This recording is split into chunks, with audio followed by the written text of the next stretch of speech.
Good evening, my dear students, especially the commerce students. Commerce, it is a very easiest subject in the world among all the subjects.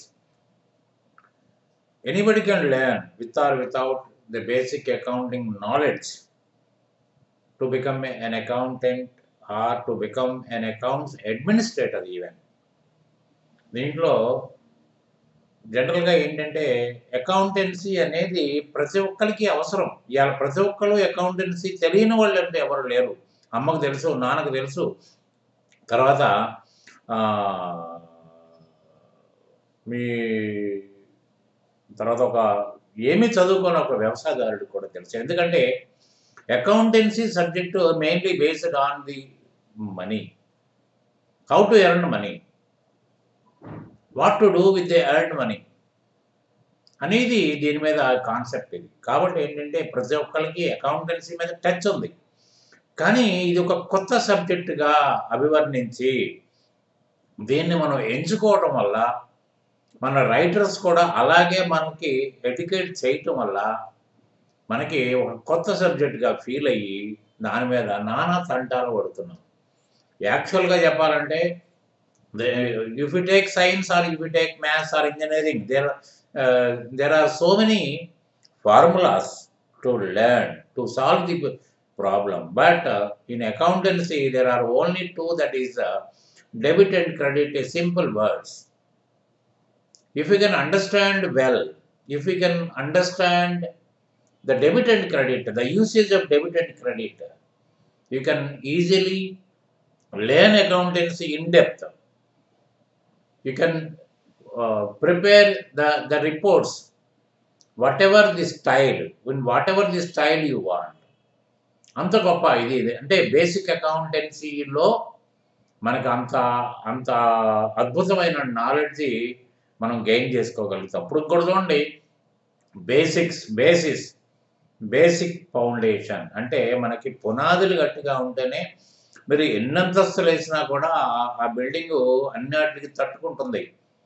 కానీ foundation కరెక్ట్గా లేకపోతే తాత్కాలికంగా మీరు దాంట్లో నివాసం ఉండగలుగుతారు, తాత్కాలికంగా మీరు మెయింటైన్ కాగలుగుతారు. కానీ ఏదన్నా విపత్తుకర పరిస్థితులు కనుక వచ్చినట్టయితే కంప్లీట్ కొలాప్స్ అయిపోతుంది. మీరు కూడా ఈ లోకాన్ని వదిలిపెట్టేసి పోవాల్సిన పరిస్థితి కూడా వస్తుంది. కానీ అట్లనే బేసిక్ అకౌంటెన్సీలో ఏంటంటే, what is the need to learn accountancy? What are the advantages we will get by learning accountancy? How the employment chances are there? Tarvata, what about the future as an accountant? ఇవన్నీ లెక్కేసుకున్నట్టయితే అన్నిటికి మీకు positive ఆన్సర్సే వస్తూ ఉంటాయి. కానీ మనం దీంట్లో తెలుసుకోవాల్సింది ఏంటంటే, మొట్టమొదటి రోజునే ఆహ్లాదంగా క్లాసులోకి ఎంటర్ అవుతాం. ఇవాళ ఇంటర్మీడియట్లోనే మీకు ఏబిసిడీలు నేర్పుతారు. ఏది కామర్స్ అనే సబ్జెక్ట్లో ఏబిసిడీలు నేర్చుకునేది ఇంటర్మీడియట్లోనే మీరు ఉత్సాహంగా క్లాసులోకి వెళ్ళి నేను సిఈసి తీసుకున్నాను, I want to become a CA are I want to become an accountant in a corporate this companies, MNCs.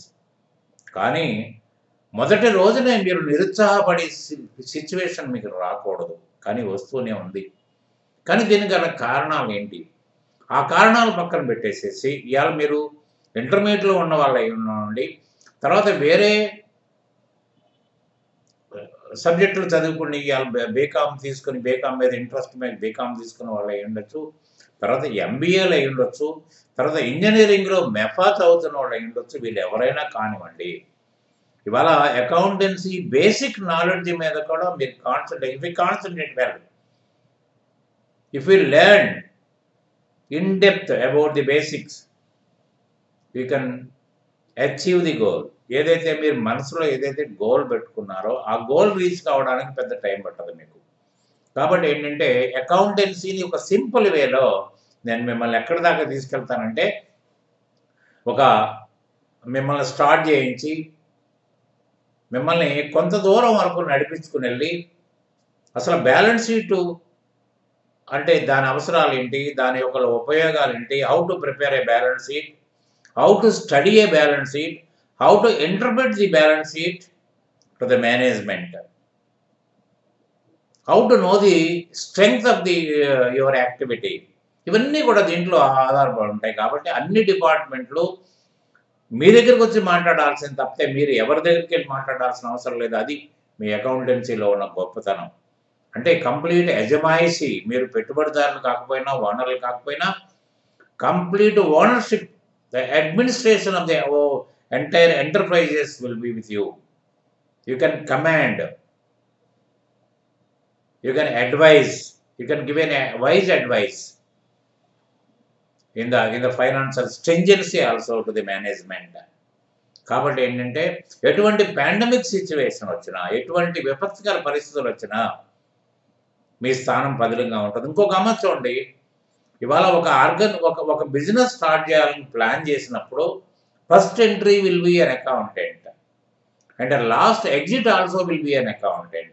ఎందుకంటే ఫస్ట్ అంటే without an accountant there will be no question of starting and this in activity. కాబట్టి accountant అవసరం అక్కడ 100% ఉంటుంది. తర్వాత suppose ఏదైనా కారణాల వల్ల డిజల్యూషన్ అయ్యి లిక్విడేషన్ అయిపోతే ఆ కంపెనీ యొక్క స్థితిగతులని అన్ని పరిగణలో తీసుకుని కంప్లీట్ దాన్ని వైండప్ చేసి అప్పుడు మాత్రమే you will be given permission to exit the organisation అన్నారా. కాబట్టి ఇంకోటి ఏంటంటే మీరు పుస్తకాల్లో చదువుకున్న చదువు, అంటే మీరు ఇంటర్మీడియట్ నుంచి చదువుకున్నారో, లేకపోతే బీకామ్ నుంచే స్టార్ట్ అయ్యారో, లేదా ఎంబీఏ నుంచే స్టార్ట్ అయ్యారో లెక్కేసుకోకుండా మీరు ఈ ప్రాక్టికల్గా ఎక్స్పోజర్లోకి వచ్చినప్పుడు ఏది అకౌంటెన్సీలోని ప్రాక్టికల్ వేలో కనుక స్టడీ చేయగలిగితే మీరు పుస్తకాల నాలెడ్జ్ని మించి మీరు సంపాదించగలుగుతారు. తర్వాత you can make a wise argument, you can advise the management to take wise economic decision in the case of crisis, financial crisis. మీరు ఒక్కరు మాత్రమే ఆ అడ్వైజ్ ఇవ్వగలిగిన సమర్థులు అవుతారు మీరు ఉన్నారా. తర్వాత కంపెనీలో ఆర్గనైజేషన్లో మీరు ఒక ముఖ్య భాగం అవుతారు. you can play a key role in the management of the organization. ఇంతకంటే అద్భుతం ఇంకోటి ఏముండదు. తర్వాత అంతమంది ఒక వీడియో కూడా పెట్టాను నేను, you can watch it also, why you are choosing an accountant career అనేది కూడా పెట్టాను. మీరు సాత్వికి క్లాసెస్ కనుక మీరు సబ్స్క్రైబ్ చేసుకున్నట్టయితే you can watch so many videos. Controversies అన్నీ కూడా నేను ఆన్సర్లు చేశాను, చాలా ఉన్నాయి. ఎందుకంటే ఇలా మిమ్మల్ని ఇవాళ ఈ వీడియో పెట్టడానికి గల కారణం ఏంటంటే ఇవాళ ఒక క్రానలాజికల్ ఆర్డర్ అని పక్కన పెట్టేసేసి మనకి 1494లో an Italian mathematician Luca Paciolo invented the system. He brought into light the double entry system of accounting. He narrated the rules to record the happenings, financial measurable happenings.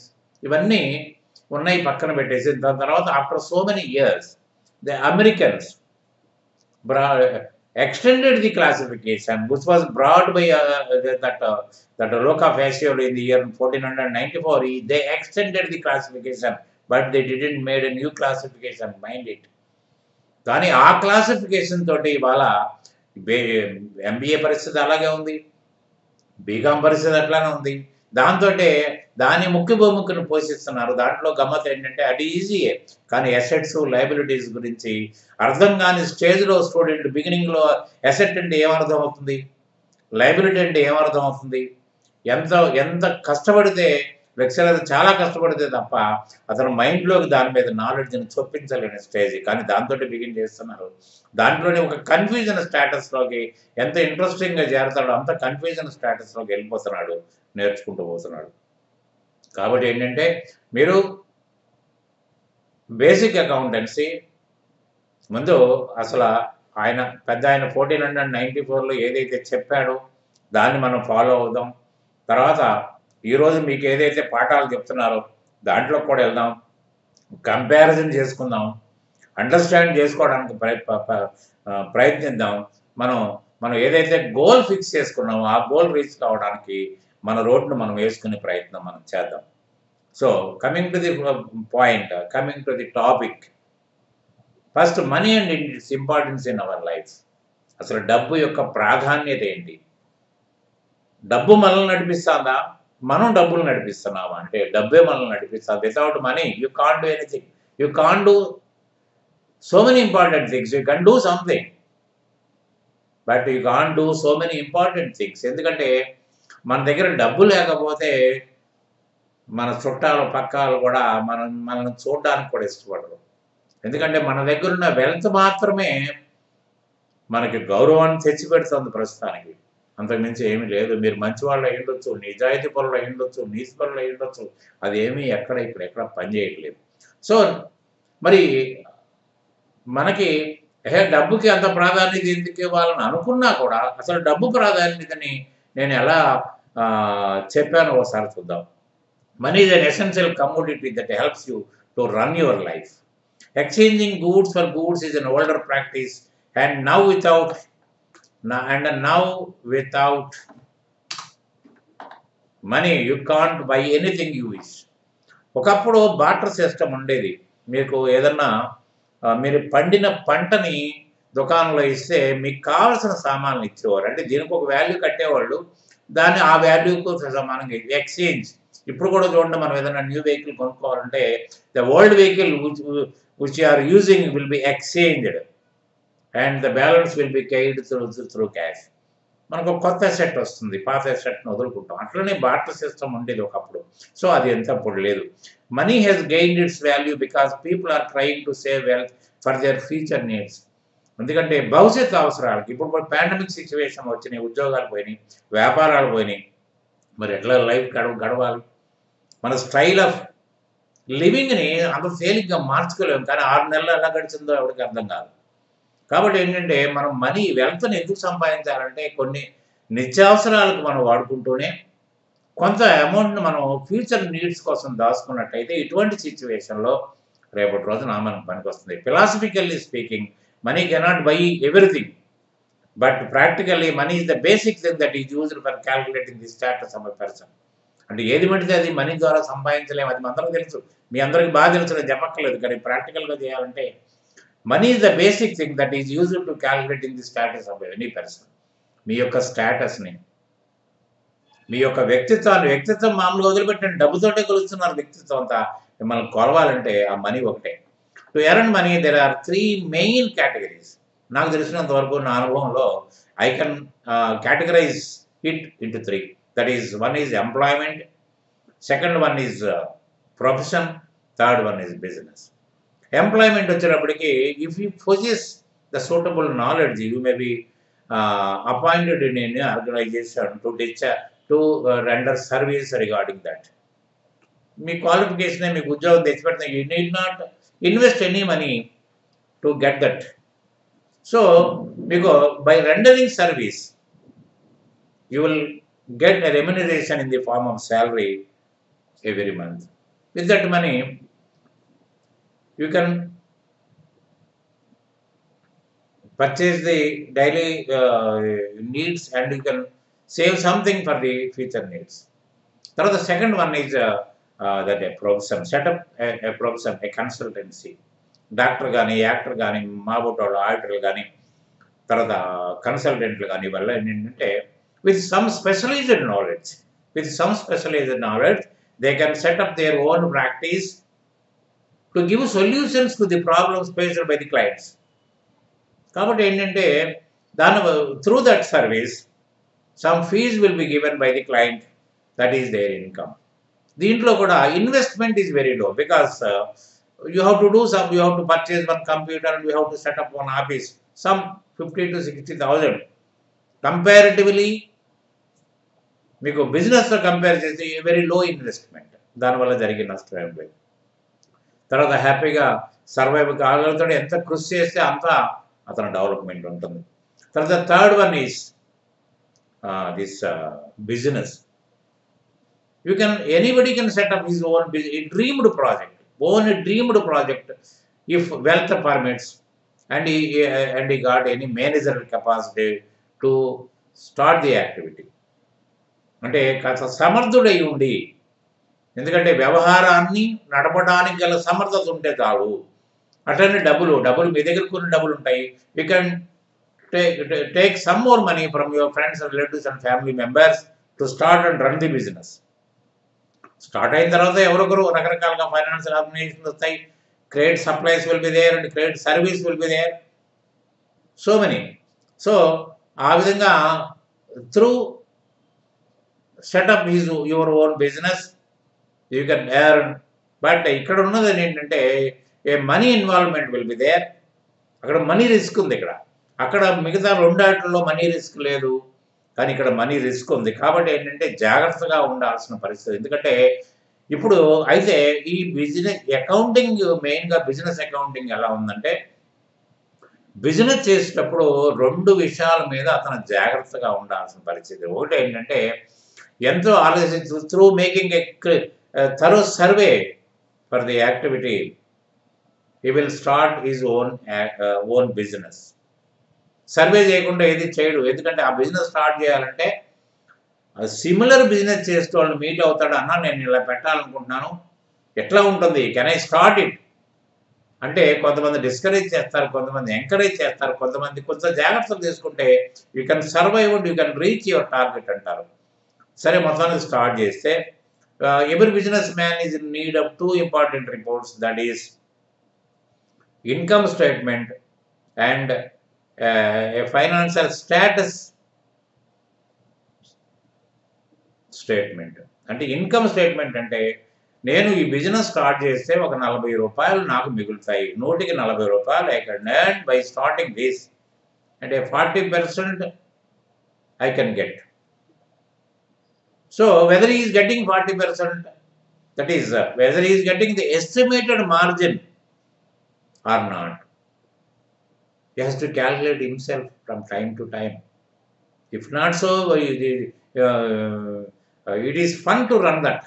ఎందుకంటే డబ్బులు రాని, ఆశించిన ఫలితాన్ని పొందని పరిస్థితుల్లో వాట్ ఈస్ ది ఫన్ అప్పుడు starting this and running that. So కాబట్టి ఏంటంటే అది ఎప్పటికప్పుడు చూసుకోవాలి. రెండోది, నేను తీసుకొచ్చాను ఒక 5 లక్షల రూపాయలు, ఇంకొక 5 లక్షల రూపాయలు ఫ్రెండ్స్ దగ్గర నుంచి తీసుకొచ్చాను, బ్యాంక్ అప్పులు తెచ్చాను, తర్వాత అరువుకు సరుకులు తెచ్చాను, అన్నీ చేసినాను. ఇక మరి ఏనాడైనా కూడా నేను ఈ బిజినెస్ నాకు పనికిరాదు, నేను దీంట్లో సర్వైవ్ కాలేకపోతున్నాను, నా డబ్బులు నా పెట్టుబడి పోయినా పర్వాలేదు, అసలు నేను ఎక్కడున్నాను, where am I, what is my financial status అనేది కనుక క్యాల్కులేట్ చేసుకోకపోతే మీరు ఎవరినైతే నమ్మి బిజినెస్లోంచి ఇన్వాల్వ్ చేశారో వాళ్ళు నిండా ముంచి మీరు వెళ్ళిపోతారు. అప్పుడు దాకా మీకు తెలిసే అవకాశం లేదు. So you have to prepare A statement which can show the financial status at a given time. మీరు ఏ రోజున అనుకుంటే ఆ రోజుకి నేను ఇవ్వాల్సింది ఎంత ఉంది, మరి నాకు రావాల్సింది ఏ రూపంలో ఉంది, ఏదన్నా ఆస్తుల రూపంలో ఉందా, రావాల్సిన బాకీల రూపంలో ఉందా, స్టాకుల రూపంలో ఉందా, ఇక్కడ ఉందో తెలుసుకోవాలి కదా. మీరు తెలుసుకున్నప్పుడు మాత్రమే you can repay, you can pay back the obligations which were taken in the beginning or during the course of business. అది ఖచ్చితంగా తెలుసుకోవాలి కదా. కాబట్టి ఇది 100కి 100 పాళ్ళు ఎవరి business man is in need of these 2 important reports. మీకు కూరగాయల వ్యాపారస్తు నుంచి అంబానీ వరకు కావాల్సింది కూడా ఇది ఒకటే. కాబట్టి ఇది పర్టికులర్ కావాలి. మరి ఎట్లా, how to prepare these reports అనేది కనుక ఆలోచించినట్టయితే మనకి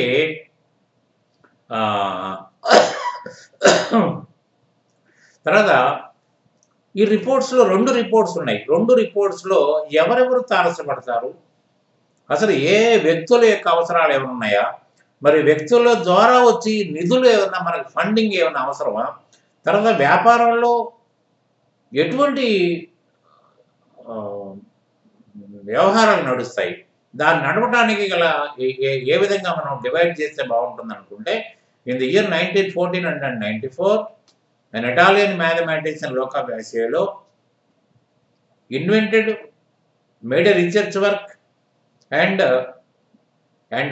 classified the accounts into 3. That is personal accounts, real accounts, and nominal accounts. Personal accounts, it relates to the persons and the organizations formed by persons. అన్నారా? అంటే వ్యక్తుల చేత తయారు చేయబడ్డ organisations. అంటే మీరు ఒక్కరే స్టార్ట్ చేసి ఉండొచ్చు, మీరు ఇంకొన్ని నలుగురిని కలిపి స్టార్ట్ చేసి ఉండొచ్చు, ఇవన్నీ కూడా వ్యక్తి కిందనే మీరు గుర్తించాల్సిన అవసరం ఉంది అన్నారా?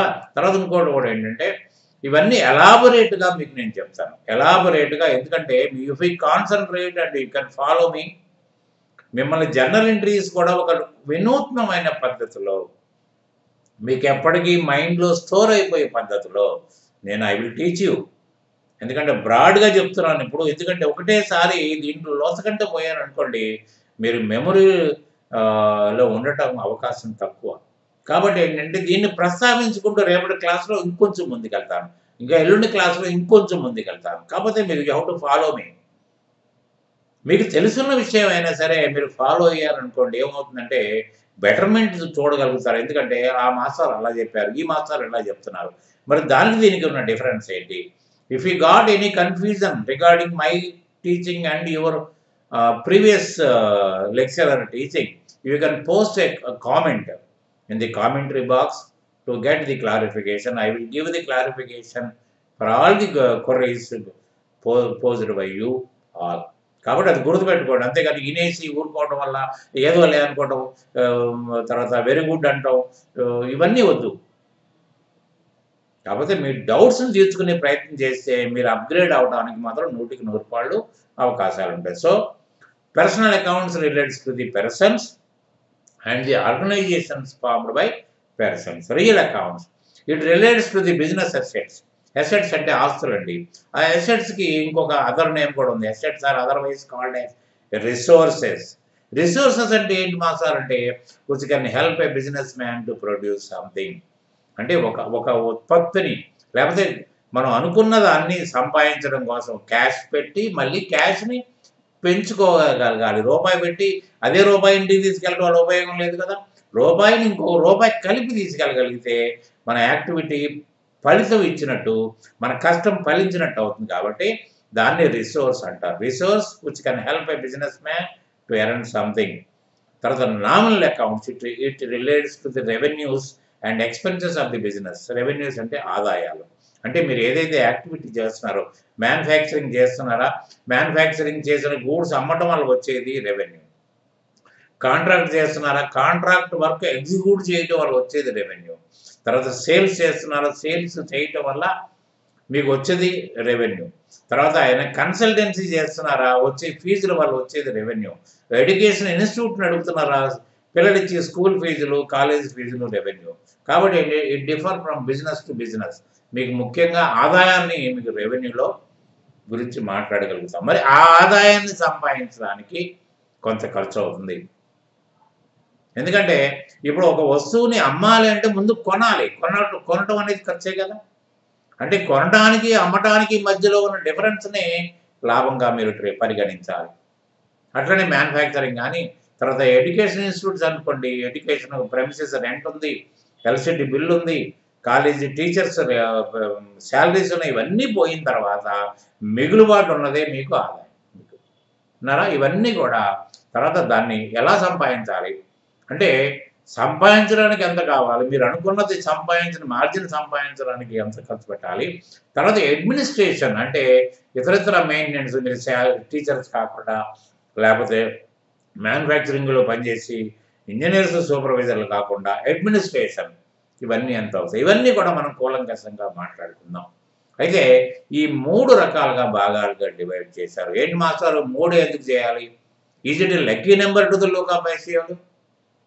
ఆధార్కి ఏం లక్కీ నెంబర్ అంటే కాదు. ఎందుకంటే దీని గురించి నేను చెప్పగలిగింది ఏంటంటే, పర్సనల్ అకౌంట్స్ అంటే ఒక వ్యక్తి మాత్రమే ప్లాన్ చేయగలుగుతాడు. గుర్తుపెట్టుకోండి, ఒక వ్యక్తి మాత్రమే బిజినెస్ పెట్టాలనే ఆలోచన ఆయనకే వస్తుంది, ఆయనే ప్లాన్ చేయగలుగుతాడు. ఆయన దట్ ఈస్ ద పర్సన్. తర్వాత రియల్ అకౌంట్స్ అంటే వాస్తవం. అంటే మనకి వ్యాపారం ప్రారంభించి రన్ చేయడానికి కొన్ని వనరులు కావాలి, కొంత ఫండింగ్ కావాలి మనకి. Funding maybe in the form of cash or in the form of goods or in the form of anything ఉన్నారా. కాబట్టి ఏంటంటే పర్సనల్ అకౌంట్ ఎవరైతే బిజినెస్ స్టార్ట్ చేశారో ఈ will bring something in the form of cash and from something some needy goods to start and run the business will be purchased. అంటే మీకు manufacturing అయితే machinery, contracting అయితే లారీలు, ట్రాక్టర్లు, వైబ్రేటర్లు, మిక్సర్లు, ఇవన్నీ అంటే రిలేటెడ్ ఎక్స్పెండిచర్ చేసుకోవాలి. అంటే దాన్ని అంటే క్యాష్ వస్తుంది, క్యాష్లోంచి క్యాష్తో సమానమైన వస్తువులను కొంటాం. ఎందుకంటే రేపు పొద్దున మళ్ళీ ఆ వస్తువులు అమ్మితే మళ్ళీ క్యాష్ రూపంలోకి యూ కెన్ లిక్విడేట్ ఇట్, ద్రవ రూపంలోకి మనం మార్చుకోగలుగుతాం అన్నారా. సో అంటే ఎటువంటి మనుషులు డబ్బు తెచ్చారు, ముందు వ్యాపారస్తులు తెస్తాడు, తర్వాత బ్యాంక్ వాళ్ళు లోన్ ఇస్తారు, ఫ్రెండ్స్ లోన్ ఇస్తారు అన్నారా. తర్వాత తోటి వ్యాపారస్తులు మనకు కావలసిన సరుకులు, రా మెటీరియల్ కానీ ట్రేడబుల్ గూడ్స్ కానీ అరువిస్తారు. ఇవన్నీ ఎవరెవరు ఎంత ఇచ్చారు, టోటల్గా ఎంత అమౌంట్ మనం డ్యూరింగ్ ది బిజినెస్ ఇన్ఫ్లో అయింది, మనకి ఎంత అమౌంట్ వచ్చింది. మరి ఈ డబ్బులన్నీ తీర్చడానికి, ఈ బాకీలన్నీ తీర్చడానికి మన దగ్గర ఉన్న డబ్బులు ఏంటి, ఎక్కడ ఉన్నాయి, ఏ రూపంలో ఉన్నాయి అనేది గుర్తుపెట్టుకున్నట్టయితే మనకి ఆస్తుల రూపంలో, రావాల్సిన బాకీల రూపంలో, డిపాజిట్ల రూపంలో, బ్యాంక్ బ్యాలెన్స్ రూపంలో, మిగిలింది క్యాష్ రూపంలో ఇవన్నీ కనిపిస్తాయి. అందుకని దీన్ని ఏదైతే మనకి ఒక రూపం కనిపిస్తుందో దాన్ని అసెట్ అంటాం. ఏదైతే మనం బాధ్యత వహించి మనం రేపు తిరిగి ఇస్తామనే వాగ్దానం చేసి ఏదైతే మన అవసరాల కోసం ఫండ్ తెచ్చుకున్నామో దాన్ని లయబిలిటీ అంటాం. Everything will be explained in deep, in depth మీకు వస్తుంది. కాబట్టి నీడ్ నాట్ వరీ, మనం బ్రాడ్గానే మాట్లాడుకున్నాం, అది మాత్రం బాగా గుర్తుపెట్టుకోండి. తర్వాత ఈ రెండు కలిపితే, ఈ రెండు క్లాసిఫికేషన్ వల్ల you can prepare the balance sheet, that is financial status showing statement. అంటే మీ యొక్క స్టేటస్ ఎలా ఉంది, మీరు పెట్టిన పెట్టుబడి ఎంత, ఇవాళ మీ పెట్టుబడి పెరిగిందా తరిగిందా, లాస్ వస్తే జరుగుద్ది, లాభం వస్తే పెరుగుద్ది, మీ నడక ఎలా ఉందనేది మీ ఫైనాన్షియల్ ఆర్థిక సంబంధిత వ్యవహారాల్లో మీ నడకను నిర్దేశించేది ఈ బ్యాలెన్స్ షీట్ అన్నారా.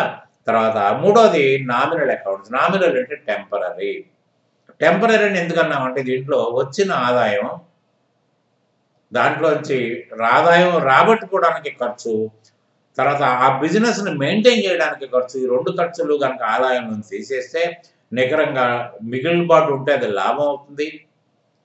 తర్వాత ఒకవేళ కనుక ఖర్చులు ఎక్కువై ఆదాయాలు తక్కువైతే అది నష్టం అవుతుంది. లాభమైనా నష్టమైనా కూడా అది ఎవరైతే లాభాపేక్షతో బిజినెస్ పెట్టాడు, who invested money in the initial stage,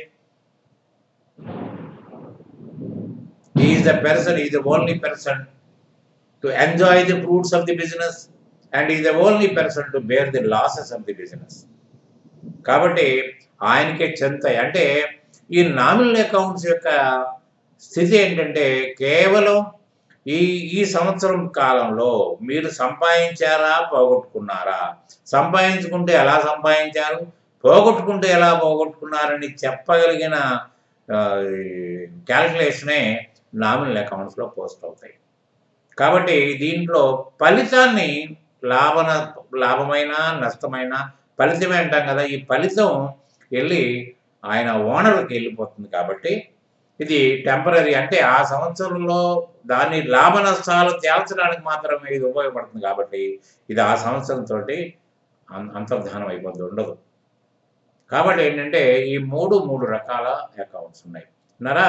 తర్వాత ఇంకోటి ఏంటంటే మరి ఇదంతా బాగానే ఉంది, 3 డివిజన్లు చేసామన్నారు. నిజంగా ఇప్పుడు చూడండి 3 ఎందుకు చేసామనే క్వశ్చన్ వచ్చింది మనకు. ఇప్పుడు why the other classified into 3, why not 2 and why not 4? 2 చేస్తే బాగుండేది కదా మాస్టారు, 3 ఎందుకు అనవసరం కానీ. కాస్త కొంతమంది 4 చేస్తే ఇంకొంచెం ఎలాబొరేట్గా ఉండేది కదా అంటే, కానీ 3కి ఆయన అదృష్ట సంఖ్య కాదు, 3కి మించి అవసరం కూడా లేదు. ఎందుకంటారా, వ్యక్తి లేకుండా వ్యాపారం లేదు, వ్యక్తి డబ్బులు తీసుకొస్తేనే వ్యాపారం స్టార్ట్ అవుతుంది, లేకపోతే అది కూడా లేదు. వ్యక్తి వచ్చాడు, డబ్బులు తీసుకొచ్చాడు, 2 అయిపోయినాయి. అంటే ఈ 2 వాటిల వల్ల మీ ఫైనాన్షియల్ స్టేటస్ తెలిసిపోద్ది. That is balance sheet. తర్వాత మీ యొక్క వ్యవహారం యొక్క ఫలితాన్ని చెప్పగలిగింది నామినల్ అకౌంట్. ఇక ఇంతకు మించి ఇంకేముంటాయి? మనము వాట్ ఈస్ ద నీడ్ అవి బిజినెస్ మ్యాన్ అంటే రెండే చెప్పాము మనం. ఒకటేమో బ్యాలెన్స్ షీట్, రెండోది ఇన్కమ్ స్టేట్మెంట్ అన్న. ఈ 2 వచ్చేసినాయి కదా. So there is no need. అంటే ఆయన లక్కీ నెంబర్ కాదు, అవసరార్థం ఖచ్చితంగా యాప్ట్గా ప్రిపేర్ చేశాడని చెప్పడానికి మనకి వేరే విధమైన ఇదే డౌట్ అక్కర్లేదు. We can confirm it. తర్వాత మరి ఇవన్నీ వ్యవహారాలు నడపడానికి, ఇవన్నీ ఫైనల్ స్టేజ్లో రావడానికి, తర్వాత దీంట్లో తప్పులు ఒప్పులు ఏమి లేవు, ఎక్కడ కూడా మిస్అప్రోప్రియేషన్ జరగలేదు, ఫ్రాడ్ జరగలేదు, ఏ విధమైన అవకతవకలకి స్థానం కల్పించబడలేదు అని మనం గట్టిగా నమ్మి ముందుకెళ్ళాలంటే దీనికి ఒక systematic procedure, step by step ప్రొసీజర్ని మనం ఫాలో కావాల్సి వస్తుంది. That is what is called as accounting cycle. దీనికి కూడా ఒక మీనింగ్ చెప్తాను. Accounting cycle. సైకిల్ అంటే ఇప్పుడు మన చూడండి, మా రోజుల్లో సైకిల్ మాత్రమే ముఖ్య ప్రయాణ సాధనం. ఇప్పుడు అన్ని మోటార్ సైకిల్స్ ఉన్నారా, ఈ 4 వీల్స్ ఎక్కువైపోయినాయి, కానీ మా దగ్గర అప్పుడు లేవు. కాబట్టి ఏంటంటే అకౌంటింగ్ సైకిల్. ఇప్పుడు చూడండి, మనం ఒక సైకిల్ ఎక్కాం, ఎక్కడికి వెళ్తున్నాం? మనం అమీర్పేట వెళ్తున్నాం, అది మనం అప్సి కూడా వెళ్తున్నాం. ఏ ఉద్దేశంతో? ఆ మధ్యలో మీకు బేగంపేటలో ఒక 4 బాకీలు ఉన్నారు, ఆ బాకీలు తీసుకోవాలి. తర్వాత ఆ పక్కనే ప్యారడైజ్ దగ్గర కొంతమంది ఆర్డర్స్ ఇస్తున్నారు, ఆర్డర్స్ తీసుకోవాలి. తర్వాత వచ్చేప్పటికి సికింద్రాబాద్లో నేను బాకీ తీర్చాల్సిన ఉన్నారు, వాళ్ళకి బాకీ తీర్చేస్తాను. ఇవన్నీ ఆలోచనతోటి సైకిల్ ఎక్కాడు. ఎక్కిన తర్వాత ఏమవుతుందంటే రావాల్సిన మీకు ఇస్తానన్న వాళ్ళు కొంతమంది దొరకపోవటం, కొంతమంది ఏమో డిలే చేయటం, కొంతమంది అనుకున్న అమౌంట్ కంటే తక్కువ ఇవ్వటం జరిగింది. అంటే ఎంతో ఉత్సాహంగా బయలుదేరిన మనిషి కొంత నిరుత్సాహానికి లోనవుతాడు నారా. తర్వాత సికింద్రాబాద్ పోయాడు, అనుకున్న ఆర్డర్స్ కంటే 4 ఆర్డర్స్ ఎక్కువ రావచ్చు, తక్కువ రావచ్చు. అట్లనే ఇంకొంచెం ముందుకు పోయి ఇవ్వాల్సిన బాకీలన్నీ తీర్చారు. అంటే ఈ మధ్యలో ఇప్పుడు మనం సైకిల్ ప్రయాణంలో కొంత లాంగ్ డిస్టెన్స్ పోయినప్పుడు మధ్యలో ఇలాగే ఇవాళ వర్షం కురిసినట్టే వర్షం కురిసిండొచ్చు, లేకపోతే సైకిల్ పంక్చర్ అయి ఉండొచ్చు. తర్వాత అనుకోని ఇబ్బందుల వల్ల ఎండ తీవ్రతతోటి మనం ఎక్కడో కాస్త విశ్రమించవచ్చు, అనుకున్న టైంకి రీచ్ కాలేకపోవచ్చు. ఎన్నో ప్రాబ్లమ్స్ తోటి ఎంతో ఉత్సాహంతో బయలుదేరిన వాళ్ళు నిరుత్సాహము ఎదురవుద్ది. తర్వాత అనుకున్న దానికంటే ఎక్కువ మనకి వ్యవహారాలు, మనకి ఆనందకరమైన విషయాలు మనకు తారసపడ్డప్పుడు ఆనందము పడతాం. అంటే ఈ విధంగా కష్ట నష్టాలతోటి మనం ఆ స్టేజ్ రీచ్ అవుతాం. అట్లనే బిజినెస్ అనేది ఎలా ఉందంటే సైకిల్ ప్రయాణం లాంటిదే. మనం అనుకున్న విధంగా బిజినెస్ జరగదు. ఎన్నో ఒడిదుడుకులు, ఎన్నో ఇబ్బందులు, ఎన్నో ప్రాబ్లమ్స్ ఫేస్ చేయాల్సి వస్తుంది. ఈ ప్రాబ్లమ్స్ అన్నీ ఎప్పటికప్పుడు ప్లాన్ చేసుకుంటూ వెళ్ళగలిగి మనం రీచ్ కాగలగడానికి చేసేదే ఈ ప్రయాణం అకౌంటింగ్ సైకిల్. అందుకని ఏంటంటే ఆయన చెప్పిన ప్రతి మాటకి అర్థం ఉంది. ప్రతి మాటకే నేను మీకు అర్థం చెప్తాను. ప్రతి మాట విపులంగా మీ పుస్తకాల్లో లేదే మీరు నా నోట్లోంచి వినగలుగుతారు, ముందుకెళ్ళగలుగుతారు. తర్వాత ఏంటంటే దీంట్లో కనుక పట్టు మీరు సాధించగలిగితే మీరు ఏ లెవెల్ కన్నా అకౌంటెంట్గా ఎదగలుగుతారు. మీరు ఈ చిన్న కోరికతోటి ఒక అకౌంటెంట్ కావాలనే కోరికతోటి స్టార్ట్ అయిన వాళ్ళు ఒక పెద్ద లెవెల్కి వెళ్ళిపోయే అవకాశం ఉంది. ఎట్లా అంటే మీరు దాని మీద కాన్సన్ట్రేషన్ చేసినప్పుడు మాత్రమే, అంతేగాని నేను చెప్పినంత మాత్రమే కాదు. సో దీంట్లో మీకు ఎన్ని ఉన్నాయంటే ఒక 8 స్టెప్పులు ఉన్నాయి. 8 స్టెప్పులు ఆలోచిద్దాం. ఫస్ట్ జర్నలైజేషన్ అంటే రికార్డింగ్. అంటే ఒక బుక్ తీసుకుని క్రానలాజికల్ ఆర్డర్లో ఒక సిస్టమేటిక్గా ఎట్లా అయ్యితే అట్లా మనకి డబ్బులు వచ్చినవి ఉండొచ్చు, దాని డబ్బులు పోయి ఉండొచ్చు, ఏదైనా ఖర్చులు పెట్టి ఉండొచ్చు, లేకపోతే ఇంట్లో మనం సొంతంగా వాడుకోవచ్చు, ఏదైనా కానివ్వండి. ఆ రోజులో ఏం జరిగింది ఆ రోజులో రికార్డింగ్ చేస్తాం. రికార్డింగ్ చేసిన తర్వాత కేవలం అది కంప్లీట్ 1 by 1 వచ్చేస్తుంది, కానీ దేనికోసం ఎంత ఖర్చు పెట్టాం అనేది మనకు తెలియదు. దాన్ని మనం క్లాసిఫై చేస్తాం. దాన్ని లెడ్జర్ అంటారు. అంటే దాన్ని డివిజన్ చేస్తాం మనం. అంటే పర్చేజ్ ఎంత చేసాం, సేల్ ఎంత చేసాం, అప్పులు ఎంత తీర్చాం, ఇవన్నీ కూడా డివిజన్లు ఉంటాయి. ఆ డివిజన్ని మనకి లెడ్జర్ అంటాం. తర్వాత బ్యాలెన్సింగ్ ఆఫ్ లెడ్జర్ అకౌంట్స్ అంటే ఒక అతని దగ్గర ₹1,00,000 పట్టుకొచ్చాం, దాంట్లో అతనికి ఒక 50,000 ఒకసారి, 20,000 ఒకసారి ఇచ్చాం, 70,000 పేమెంట్ చేసాం. ఇంకా as on today what is the due to him, 30,000 ఉంది. ఆ విధంగా బ్యాలెన్సింగ్ మనకు రావాల్సింది అంతే, మనం ఇవ్వాల్సింది అంతే. తర్వాత preparation of trial balance to proves arithmetical accuracy. అంటే ఇవన్నీ తీసుకుని మనకు రావాల్సినవి ఏంటి, పోవాల్సినవి ఏంటి అన్నారా, ఇవన్నీ ఒక ఒక స్టేట్మెంట్ వేసి ఆ 2 కుడి ఎడమలు మనం కలుపుతాం. కలిపితే 2 టాలీ కావాలి మీకు. ఎందుకు టాలీ అవుద్ది అనేది నేను నెక్స్ట్ క్లాస్‌లో చెప్తాను. ఎందుకు టాలీ కావాలి మాస్టారు? టాలీ కంపల్సరీ కావాలా మాస్టర్ అంటే దానికి కూడా ఆన్సర్ ఉందో రేపు చెప్తా. రేపటి క్లాస్‌లో మీకు నేను ఐ విల్ టెల్ యూ. అయితే దానికి అర్థమెటికల్ యాక్యురసీ అంటే అర్థం ఏంటి? అంటే గణితపరమైన ఎర్రర్స్ ఏమీ లేవు. There is no error arithmetically. It is error free అని చెప్పడం కోసం అది తయారు చేసి దాన్ని టాలీ అయిపోగానే ఓకే. మనం రాసిందంతా కరెక్ట్‌గా టాలీ అంటే 4 - 2 2 కావాలి. 6 అవ్వకూడదు, 5 అవ్వకూడదు. సో, ఆ విధంగా అర్థమెటికల్‌గా ప్రూవ్ అయింది. దాని తర్వాత మనం ఇంకా అడ్జస్ట్‌మెంట్స్ ఏంటో ఇవ్వాల్సిన జీతాలు ఏమైనా ఉన్నాయా? తర్వాత బోనస్‌లు ఏమైనా ఉన్నాయా? తర్వాత ఇంట్రెస్ట్‌లు ఏమైనా ఇవ్వాలా? రెంట్ ఏమైనా ఇవ్వాలా? ఇవన్నీ కూడా పరిగణనలోకి తీసుకొని ఆ ఎంట్రీస్ కూడా పాస్ చేసి దాని తర్వాత మనం ఫైనలైజేషన్‌కి వెళ్ళిపోతాం. ముందు ట్రేడింగ్ అకౌంట్ చేస్తాం. అంటే మనం అనుకున్న 40% వచ్చిందా? రాలేదా? రాకపోతే కారణం ఏంటని అనలైజ్ చేసుకుంటాం. దాని తర్వాత అంటే దీనివల్ల ఏంటంటే స్ట్రెంగ్త్ ఆఫ్ ది యాక్టివిటీ అంటే మనం అనుకున్న యాక్టివిటీ యొక్క స్ట్రెంగ్త్ నిజంగా నిరూపణ అయిందా లేదా అనేది మనకు తెలియాలి కదా. అది తర్వాత ప్రాఫిట్ అండ్ లాస్ అకౌంట్ అంటే మీకు నెట్ రిజల్ట్ అంటే లాస్ వచ్చుండొచ్చు, లాభం వచ్చుండొచ్చు. అది దాని తర్వాత బ్యాలెన్స్ షీట్ మీ యొక్క ఫైనాన్షియల్ స్టేటస్ని చెప్పేదాన్ని మనం దాన్ని చేసుకుంటాం. తర్వాత ఇవన్నీ అయిపోయినాయి. ఇవన్నీ అకౌంటింగ్ సైకిల్ కూడా ఫాలో అవుతాం మాస్టారు. మరి నేను ఎలా రికార్డింగ్ చేయాలి? రికార్డింగ్ చేయడానికి ఏమన్నా ప్రాతిపదిక ఉందా? దానికి ఏదైనా రూల్ ఉందా అని అడిగితే దానికి కూడా ఒక రూల్ ఉంది. ఆ రూల్ కూడా మీరు ఫాలో అవ్వాల్సి వస్తుంది. Before we begin the process you have to know and understand the rules for generalisation of transactions which is popularly known as golden rules of accounts. దీనికి గోల్డెన్ రూల్స్ అని పేరు పెట్టారు. దానికి అది మనం ఫాలో కావాల్సి వస్తుంది. Every business transaction was meaningfully divided into 2 as divided, debit abbreviated as DR and credit abbreviated as CR. అంటే 2 భాగాలుగా విడదీశారు. ఒక్కొక్క ట్రాన్సాక్షన్ని ఒక్కొక్క ఈవెంట్ని 2 భాగాలుగా విడదీశారు. ఆ 2 ఒకటి డెబిట్, రెండోది క్రెడిట్. డెబిట్ నేమో డిఆర్ అంటాము, క్రెడిట్ నేమో సిఆర్ అని abbreviations. Before making a journal entry we have to first identify the debit and credit in the transaction. This is a meaningful division. అంటే ఫస్ట్ మనం డెబిట్ క్రెడిట్ చేసేటప్పుడు ఆ అంశంలో ఆ ట్రాన్సాక్షన్లో ముందు ఏది డెబిట్ అవుతుంది, ఎందుకు అవుతుంది, ఏది క్రెడిట్ అవుతుంది, ఎందుకు అయ్యింది అనేది మనం ముందు కన్ఫర్మ్డ్గా తెలుసుకున్న తర్వాత అప్పుడు మీరు డెబిట్ క్రెడిట్ రాసేస్తే కన్ఫర్మ్డ్గా మీరు రైట్గా ఉంటుంది. అది కొంత కష్టమైనా కూడా జాగ్రత్తగా ఫాలో అయితే చాలా ఈజీ, డెడ్ ఈజీ అన్నట్టు. సో నేను I will let you know. తర్వాత ఇప్పుడు రూల్స్ వచ్చినప్పటికీ చాలా చాలా ఈజీగా నేరేట్ చేశారు. అది చెప్తాను మీకు నేను. 3 ఉన్నాయి కదా, personal account, real account, nominal account. తర్వాత ఏంటంటే సింపుల్గా మీరు మెమొరీలో గుర్తుపెట్టుకోవడానికి కోసం కూడా నేను మీకు అలా రాసి పెట్టాను, దాన్ని చూడండి. తర్వాత పర్సనల్ అకౌంట్స్లో మీకు ఒక ఆర్గనైజేషన్లో బుక్ రాస్తున్నాం మనం. ఒక ఆర్గనైజేషన్ అంటే ఒక పేరు పెట్టాం, రామా ఎంటర్ప్రైజెస్, కళా ఎంటర్ప్రైజెస్ అది పెట్టాం. దాంట్లో మనం బుక్ పెట్టుకుని దాంట్లో రాసుకుంటూ పోతున్నాం మనం. అంటే దీంట్లో కొంతమంది మనకి ఫండ్ రూపంలో, డబ్బు రూపంలో కానీ, సర్వీస్ రూపంలో కానీ, వస్తు రూపంలో కానీ ఇచ్చే వాళ్ళు ఉంటారు. అట్లనే మన దగ్గర నుంచి తీసుకెళ్ళే వాళ్ళు కూడా ఉంటారు. అంటే వ్యక్తులు కాబట్టి ఎవరైతే మన ఆర్గనైజేషన్ నుంచి తీసుకుంటారో వాళ్ళ పేరున డెబిట్ చేయాలి. ఎవరైతే మన ఆర్గనైజేషన్కి ఇస్తారో వాళ్ళని క్రెడిట్ చేయాలి. దానికి ఎలా చెప్పాము, debit the receiver from the business, credit the giver to the business. ఇంకోటి బాగా గుర్తుపెట్టుకోండి, ఆల్రెడీ మీకు దీని మీద అనుభవం ఉన్నట్టయితే మీరు ఇప్పుడు గ్రహించాలి.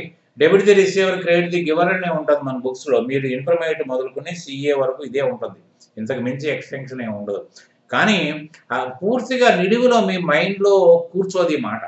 అందుకని debit the receiver from the business ఎక్కడి నుంచి తీసుకున్నాడు, మీ బిజినెస్లోంచి తీసుకున్నాడు. ఏదైతే కళా ఎంటర్ప్రైజ్, రామ ఎంటర్ప్రైజ్ అని పెట్టుకుని ఆ బిజినెస్లోంచి తీసుకున్నాడు. తీసుకోవడానికి ఏముంది, మన దగ్గర ఉన్న ఫండ్ని ఆయన కొంత ఇచ్చాం. ఎందుకు ఇచ్చాం అనేది ముందు తెలుస్తుంది. ముందు ఇది ఆయన తీసుకున్నాడని రాసేసుకుంటే ఎందుకు తీసుకున్నాడు మళ్ళీ తిరిగిస్తాడా, లేదా అతనికి ఇవ్వాల్సి మనం ఇచ్చామా అనేది మనకి నెక్స్ట్ స్టెప్లో, నెక్స్ట్ లెడ్జర్లో మనకు అర్థమవుతుంది, నెక్స్ట్ ప్రాసెస్లో మనకు అర్థమవుతుంది. కాబట్టి debit the receiver from the business, credit the giver to the business. తర్వాత అంటే వ్యక్తులు కాబట్టి రిసీవర్ గివర్ ఉన్నారు. తర్వాత రియల్ అకౌంట్స్లో ఆస్తులు అంటే వస్తువులు, డబ్బు, ఫర్నిచర్, మిషనరీ, ఇవన్నీ కూడా అంటే వస్తువులే కదా, మూవులు అవన్నీ కూడా. So debit what comes in to the business, credit what goes out of the business. అంటే మన వ్యాపారంలోకి ఏదైనా రానివ్వండి, గూడ్స్ రానివ్వండి, ఫర్నిచర్ రానివ్వండి, క్యాష్ రానివ్వండి, సర్వీస్ ఏదైనా రానివ్వండి, you have to debit it. ఏది వచ్చినా మనకి డెబిట్. తర్వాత క్రెడిట్ అంటే అట్లనే మన దగ్గర నుంచి కూడా మరి మనం ఏదైనా వస్తువు కొంటే మన దగ్గర నుంచి ఉన్న డబ్బు ఒకటి వాళ్ళకి ఇస్తాం కదా. తర్వాత మనం ఏదన్నా ఒక ఆస్తి అమ్మేసుకున్నట్టయితే మన డబ్బు మనకు వస్తుంది, మన దగ్గర ఉన్న ఆస్తి బయటకు వెళ్ళిపోతుంది. సో ఇదంతా అర్థవంతంగా ఉంది. Debit what comes in to the business, credit what goes out of the business అన్నారా. తర్వాత nominal accounts, debit all expenses అంటే losses of the business, credit all incomes and gains of the business. అన్ని ఒకదానికి ఒకటి opposite. ఇంకొకటి మీరు గ్రహించగలిగింది ఒకటి ఉంది దీంట్లో, డెబిట్ క్రెడిట్ ఆపోజిట్ అండి. షూర్, రిసీవర్కి గివర్ ఆపోజిట్ ఉంది చూడండి, ఫ్రమ్కి టూ ఆపోజిట్ ఉంది చూడండి. అంటే ఒకటి కనుక గుర్తుంటే మీకు రెండోది ఆసానిగా మైండ్లో ఉంటుంది, అంతేనా. డెబిట్ క్రెడిట్ ఎప్పుడు ఆపోజిటే, ఇంకా అటువంటిప్పుడు అన్ని ఆపోజిటే ఉండాలిగా. రిసీవర్కి గివర్ ఆపోజిట్, ఫ్రమ్కి టూ ఆపోజిట్. ఇంకేంటండి ఒకటి గుర్తుంది అనుకోండి, రెండోది మీరు ఒక్కొక్కటి ఆటోమేటిక్గా అన్ని పైన నెగిటివ్ రాసుకుంటా పోవడం, ఆపోజిట్లో రాసుకుంటా పోవడమే. అట్లా రియల్ అకౌంట్స్లో ఏమైంది, కమ్స్ ఇన్ గోస్ అవుట్, వచ్చేది పోయేది. తర్వాత నామినల్ అకౌంట్లో debit all expenses and losses of the business, credit all incomes and gains of the business. ఏమండి పై రెండు మీరు కూడా ఒప్పుకుంటారు, నాతో వాదన పెట్టుకోరు. ఎందుకంటే అక్కడ వ్యక్తులు ఉన్నారు సార్, రిసీవర్ని గివర్ డెబిట్ అన్నాం, గివర్ని క్రెడిట్ అన్నాం, ఆపోజిట్లో ఉన్నాడు. తర్వాత ఇక్కడ ఆస్తులు ఉన్నాయి కాబట్టి వచ్చేదంతా డెబిట్ చేయమన్నా మాస్టారు, పోయేది క్రెడిట్ చేయమన్నారు, వీ టు అగ్రి. కానీ డెబిట్ ఆల్ ఎక్స్పెన్సెస్ అన్నారు, దీనికి ప్రాతిపదిక ఏంటి మరి. డెబిట్ ఎందుకు, మేము డెబిట్ ఎక్స్పెన్సెస్ ఎందుకు చేయాలి, మేము ఇన్కమ్స్ డెబిట్ చేస్తానంటే మీకు ఏమైనా అభ్యంతరం అంటే మరి దీనికి కొంచెం ఇబ్బంది. మరి మీరు ఆ వాదన కనుక చేసుకున్నట్టయితే నేను దీనికి ఎక్స్ప్లెయిన్ చేసి తీరాల్సిందే.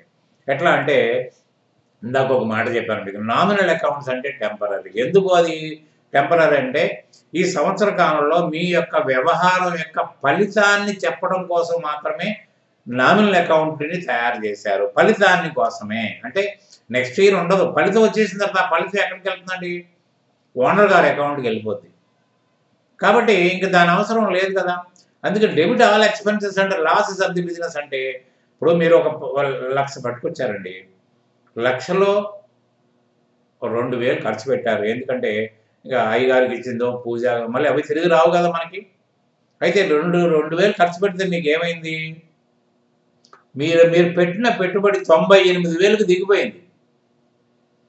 అంటే మీకు ఎప్పుడు కూడా ఇప్పుడు ఇక్కడ చూడండి పైన మీకు క్రెడిట్ ది గివర్ ఉంది.